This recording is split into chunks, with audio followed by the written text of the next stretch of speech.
Okay, beautiful people, I'm back and I'm going to start this one off where I just left off at.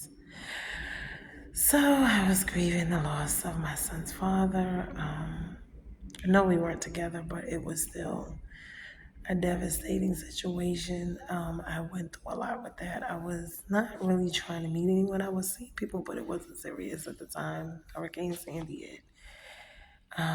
We went through a lot with that, and then we came home, and I was finally able to get life back somewhat in order. So I'm working. I'm going to school. I think I just was about to do my school to work. Yeah, I was about to do my work, my actual like clinicals that was actually in the field, meaning not in school. I was done with classwork. I graduated and I had to do my what you call it afterwards. So I'm doing that. I meet this guy online by accident actually, and we start talking. And for about 3 months, I would say we talked, but I really wasn't looking to be with anybody at this time. And I told him that, but he was just very persistent. And I kind of liked that. I thought it was cute. I thought it was nice, whatever, whatever. But at the same token, it was just really kind of crazy because it was like my work schedule between work and school. It was crazy. So I really didn't have much time. And I got kids. So after 3 months, we decided to meet of talking. Um, we went to see the Django and Jane. It was just out in the theaters or whatever. And we went out to eat. We went to BBQs and we went to the movies and we ate. I mean, but mind you, we had been talking for 3 months. So that's the first time actually meeting each other, which was nice. And he was sweet. He was nice. He wasn't the best looking man. He wasn't the worst looking man. He was, not a nice conversation. He was a gentleman. And so I appreciated that. I respected that. So it really got serious and we really started like just really getting together, like making it official and, meeting the kids and meeting my friends and, we moved in together and all these other things. But during that time there was red flags, there was things going on. But I wasn't the type, I know everybody has a past, and I wasn't the type to just be like, oh, well, because I have a past, they have a past. And, he had issues with his freedom,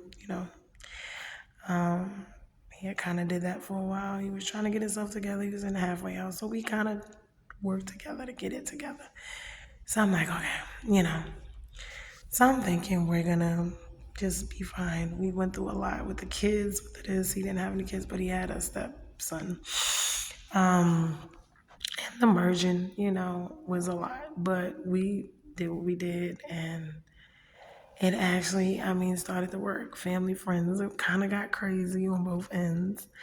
But for the most part, I didn't see anything crazy. I just saw a regular, normal couple issue stuff. And I just really didn't think anything of it. So by the time he asked me to marry him, we had been 2.5, almost 3 years in, living together and everything now.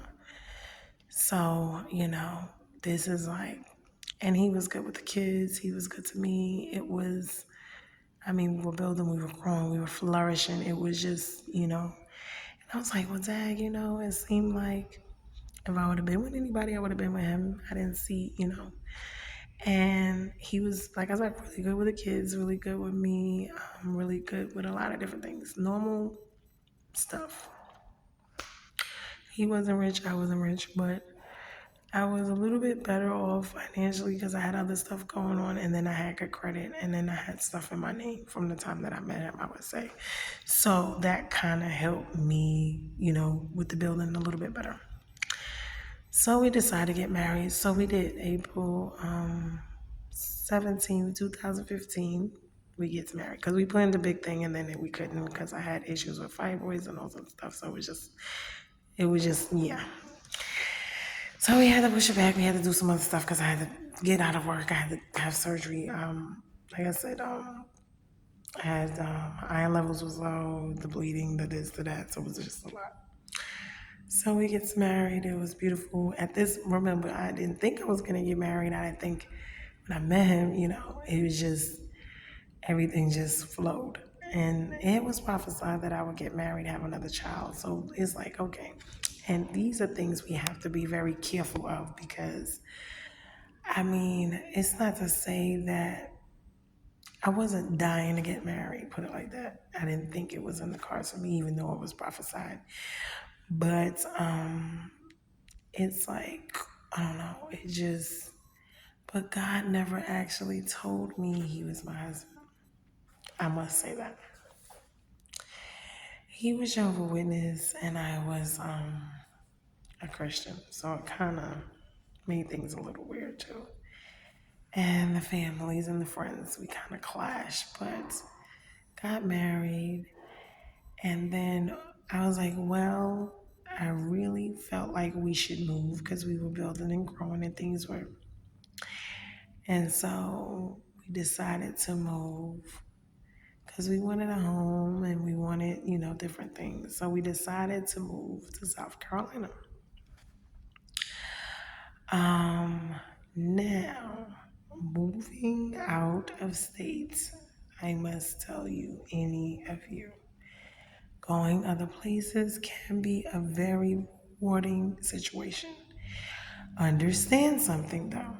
Once you get there, because you have the support of home, depending on what that looks like and family. But then once you go other places, it's like you're a big fish in a little pond or whatever you want to call it. It just depends because I mean, for us, South Carolina, my sister was already there. I had already known about South Carolina because I'd already visited there plenty when I was living in Georgia and stuff.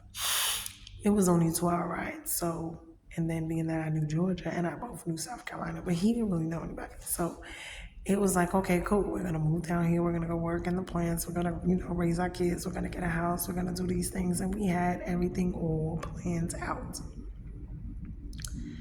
Being from New York, moving to South Carolina, being married, being a young couple. Not only that, but we worked a lot of different schedules, a lot of different times. That kind of put a lot of strain on the marriage as well. Not really being home. When we are home, we're tired. But it was regular, normal stuff, and I really didn't think much of it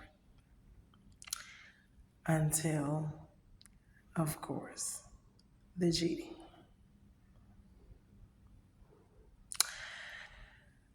So, once the cheating started, the first time I was very shocked. It was the beginning of the marriage. I was devastated because I didn't see what the problem was really. Um, as a wife, I cooked, I cleaned, the kids, this. Everything was taken care of. I mean, my husband cannot honestly tell someone that I was not. We had our fair share of differences. I think the power struggles of when, as a female, well, for me, my credit was better. I had a little bit more finances coming in than he did. And being that he never really had much in his name or knew how to do things, I was the one really handling the finances and stuff because I was better able to do that. I just felt like me managing, but I didn't have a problem. You know what I'm saying? It's just, I think his pride and his ego kind of really, he just got to the point where he felt like he wasn't a man. But my thing with that is, I mean, I don't have a problem with you handling stuff if you know what you're doing. But because you don't, we both know you don't really know what you're doing. I'm not just going to let you just run everything in the ground.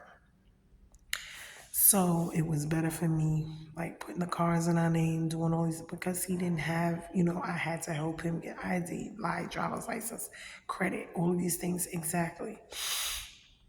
And me not realizing that this was just gonna be eventually a disaster. And that's what ended up happening. The cheating started, and I forgave him. And then after a while, I was done and I was tired. My heart couldn't take no more. And when you're being cheated on as a woman and you're a wife, you have these other women hitting you up, telling you you're, not good enough, you're not doing your womanly duties, you're not this, your wifely that. Honey, this gets to be a lot. And then on top of that, I mean, you must understand when you're a couple, you're down there from other places. Just as much as he was getting attention and all of this from other women, and he wanted it and he enjoyed it because now he's, better in positions to have certain things. And women just see him and want him because he's married, and yeah, they just want to take your husband from you. So it just, and then when they're, mind wise, pride and ego wise, they're just sitting there like, oh, well, I can have it all. I'm gonna have my wife, and I'm gonna have all these women, and she's not going anywhere. And no, because I mean, men want me just like women want you. I have feelings, and when you're tearing me down consistently about what I am and what I ain't, that's not gonna help. And when your women are doing the same, and I'm here feeling like the maid and the no. And yes, I did started cheating myself. Why? Because I felt less than. I felt not wanted, not loved. I felt depressed. Um, PTSD. It's just a lot. We were arguing, we were fussing about every little thing. It's like everything I did, nothing was good enough. But then I realize now that a lot of this is demonic attacks too. We must understand you got women that'll be with your husband, or your husband himself with his pride and ego just listening to the devil will bewitch himself. And he'll have himself up under spells because he'll look at you when you've done absolutely nothing wrong to him, like you are the enemy. And I kept telling him, I am not your enemy. I am here, I'm doing, and it didn't matter what was going on. I was still cooking, cleaning, taking care of him, the kids, making sure our finances.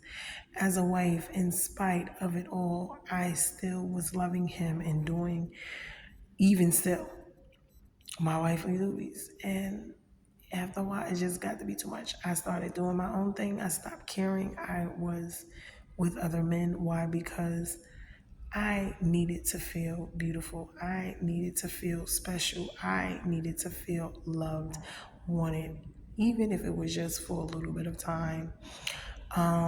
Most of these men, they knew I was married, so it was not going anywhere, of course. I mean, but these women are making plans to take my place and be with my husband. But the only way that that can happen, honestly, is if he allows it to. So, around this time, we had already started having our house built, which was another situation. When you start investing, intertwining your lives together, okay, you must understand something. The more years you invest, the more of your life intertwines business, money, finances, cars, houses. The more you stay and intertwine, the harder it is to leave. Why? Because when everyone's looking at you, you don't want to be a failure, you don't want shame. You're keeping up this perfect facade. You're not supposed to be weak, you're supposed to be strong. At this time, I got stuff going on with the kids. I got stuff going on with him, stuff going on at work. I have, my health stuff started back up again.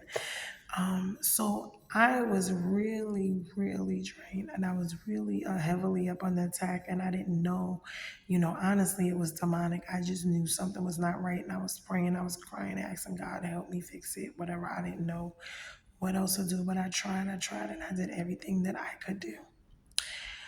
We moved into the house. Things just got worse. It just seemed like it just kept getting worse. It just kept getting worse. Me and him arguing, the kids, they're getting older, they want to rebel. So I'm going through this with them. They're moving out, they're fussing. I mean, we're fussing with each other, me and him. The Kids fussing with each other. We fussing with the kids. It's just nothing but terror. A house of horror. Finally, I just said to him, because I was looking into divorce. I mean, we had got the house, it was built, got the cars, bring the cars. And now it was just like, I just couldn't take it anymore. Between my health and I just couldn't take it anymore. I told him either we're gonna, at this point, we weren't even sleeping in the same rooms. Finances, everything, he stopped helping pay for things, stopped doing things. Told him it's time, either we're gonna fix it or we're gonna divorce. And I'll get. So I'm gonna leave it there for now. Either we were gonna fix it or we and stop cheating both of us, or we were gonna divorce. And I said we can go to counseling. We can, if I stop cheating, you stop cheating. If we're gonna make the marriage work, if we're gonna try to save it, salvage it, let's do this. Let's put the effort in. Let's fight for it. He told me I had to change. But the problem with that was me changing by myself was not gonna fix it. You cannot be in a relationship with someone, and I tell people, love is a two-way street. Both of you have to change. One of you changing is not gonna make it work. So I can't change and carry it by myself. A relationship takes two people. So I went to see about lawyers, and he didn't know. I was planning my exit strategy. And I told him the changes I'm about to make you're not gonna like, and he didn't pay no mind. So I slowly started taking his name off everything, except for the house. He didn't pay no mind. And then finally, I told him either I was moving out or he was moving out. One of us had to move because I couldn't put him out. Both our names was on the house, even though I was the one that got the loan. The credit was mine. When I got there, they added him on, so that was a shocker to me that I added him on everything. I actually gave him a 750 credit. And once he realized that, I guess that's how that went. So the loan went from 150 to 200 when they added him on, but I still would have been able to get the house without him. So this is where it gets tricky and where things is gonna start to get ugly because the battle is gonna be even till this day about the assets, who did what. And it's a sad situation because, like I told him, either you're gonna move out or I'm gonna move out. But the lawyer told me I couldn't put him out, he couldn't put me out. We had to voluntarily. So eventually he finally said he would move out. And when he left, he only took one little small bag with him. But I had a GPS because I used to track him all the time. I'm an investigator. I can track you. I can do all kind of stuff. I'm one of those. But I mean, I did that to protect myself, really. And it's sad, but I just felt like with everything these women were telling me, and ladies, I'm just gonna let you know something, because a lot of us think screwing with someone else's husband or man is gonna come back on you. You ever get married, someone's gonna cheat with your husband. I promise you that. You reap what you sow. That's number one. And tearing down someone else's home and making for your sake is not. Because even if a man, and I tell these women, and I told them before, along with my husband, it takes two to tango. It's not just his fault; it's their fault as well. They're responsible, along with him. Yeah, he's married to you. He was my husband. He's married to me, but he can't cheat by himself. And as women, we have to have some type of values and standards with ourselves. And I think a lot of times we're just jealous and we want what someone else has, and that's the whole motive of taking. Why? Because we want it, and we'll do anything to get it. We want her life. We want to live in that house with her husband. She's the problem. She should move out. She should leave. She's my issue. I kept telling these women, I am not your problem. He is, because I don't even know you. You know more about me than I know about you. But you hate me about my own husband. What is wrong with you? What's wrong with you? If anybody should have a problem, it should be me having a problem with you. You're the one sleeping with my husband. Why you calling here trying to tell me off and tell me about my husband and what he want and don't want? Because, sweetie, if he wanted you like that, okay, he would have been left here. Because while you sitting here thinking I'm trying to keep him here, and I kept telling him that, I was not trying to keep him. I kept telling him, if you don't want to be here, you don't love me, I don't love you, go be with who you want to be with. But he refused to leave. And this is the part that killed me. Why don't you want to leave? You're sitting here on the couch, you won't leave, you're blocking me, you don't want me to be with nobody else.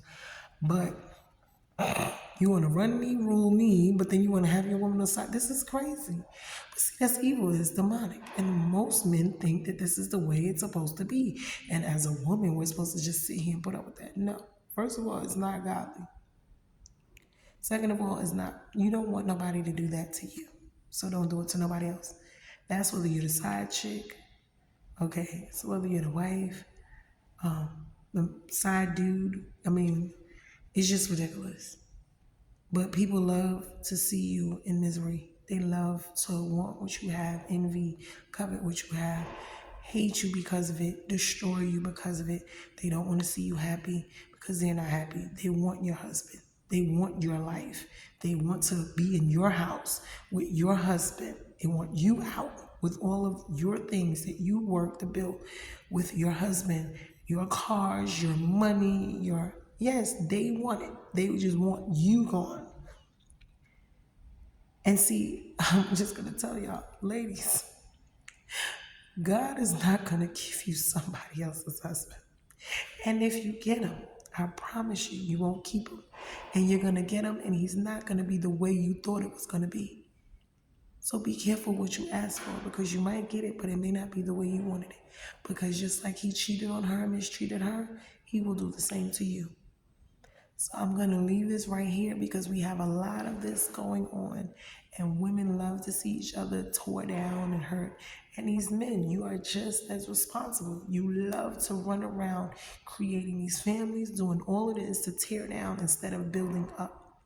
We had built up so much, okay? Why would you want to tear it down for another woman who got a little bit of a whatever, it's a bigger butt, or if it's, I don't know, whatever it is. At that time, I was not good enough. When you met me, I was. I had everything I had when you met me, the body, same face, same everything. All of a sudden, everything is terrible. You don't want me. You don't want nothing that I have going on. You hate me. Boom, like that. Like, what was that about? Either you never loved me, you wanted to use me. What was it? You didn't know yourself. You didn't love yourself. What was going on? Because folks will say it's my fault. And, oh, you didn't do. No. These men will have wives at home that is doing some of everything for them. But these women will say, oh, she wasn't doing her job. How do you know? You don't know what she was doing. And it's really not your place or any of your business.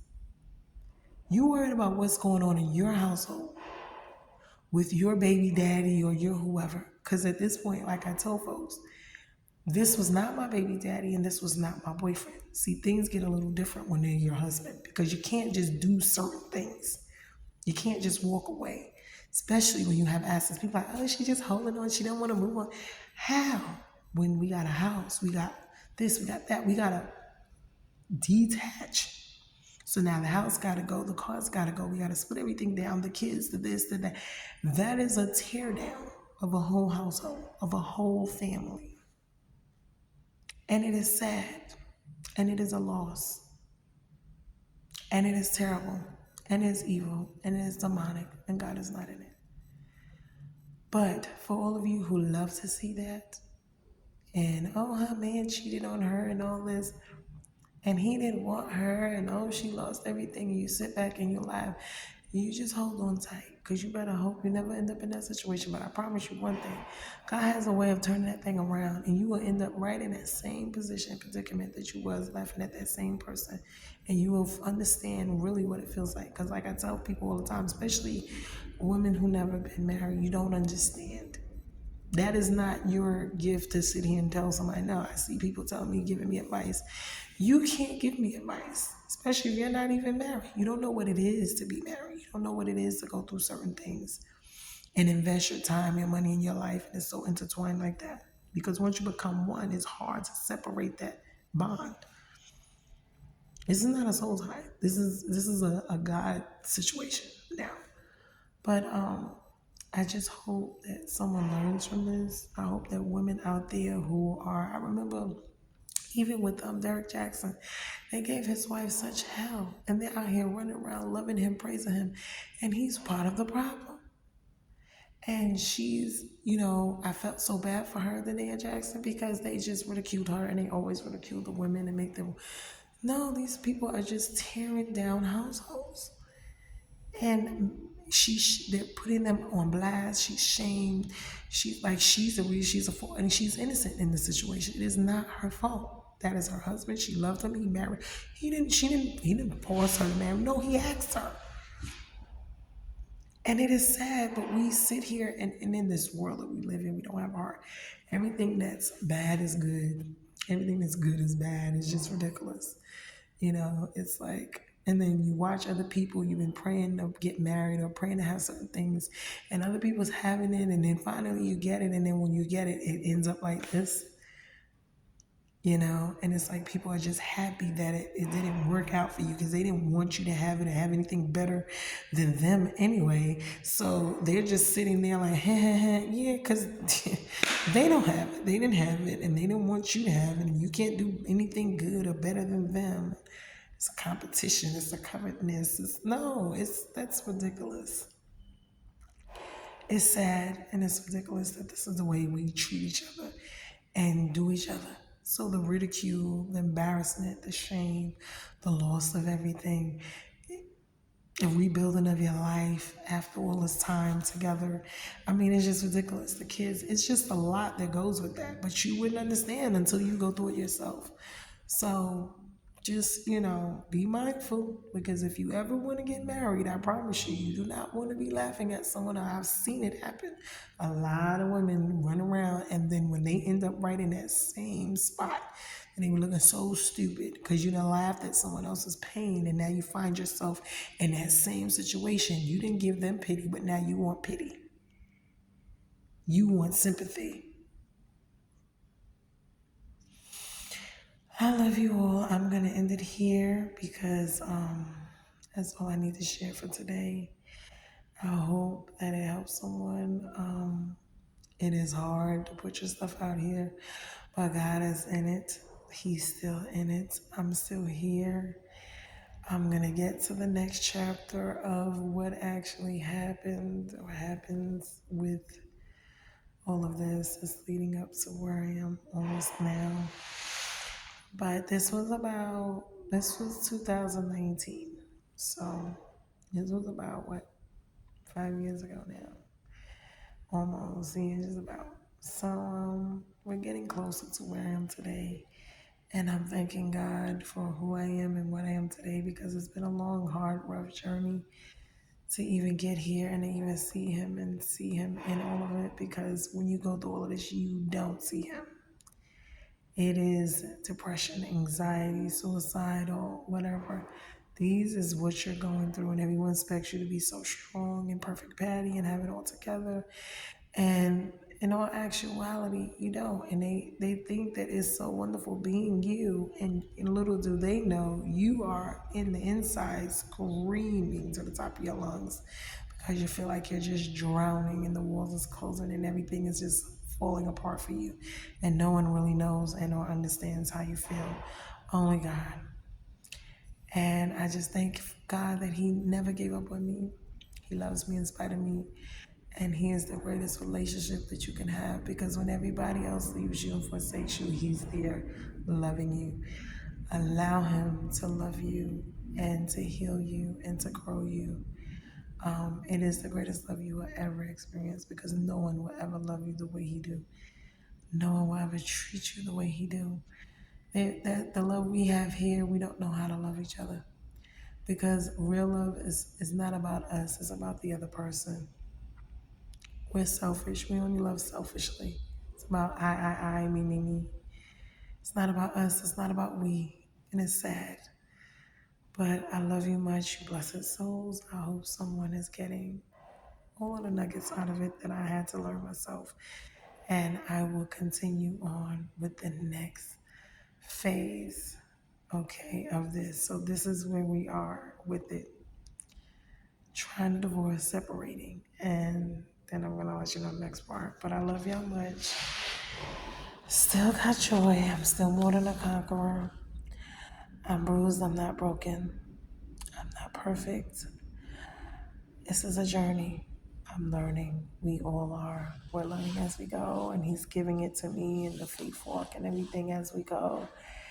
And just hold tight. He's there. If you gotta cry, if you hurt, whatever, and just talk to Him. He understands. He's there. He's gonna answer you. He's gonna wipe your tears. He's gonna embrace you. He's gonna wrap you in His arms and love you back to where you need to be. So I love you guys, and I hope this helps. And thank you, Jesus, for it all, the good, the bad, and the ugly. It has really grown me and changed me for the better. All right, bruised, not broken people. We're still here. More than conquerors. Love you. Later.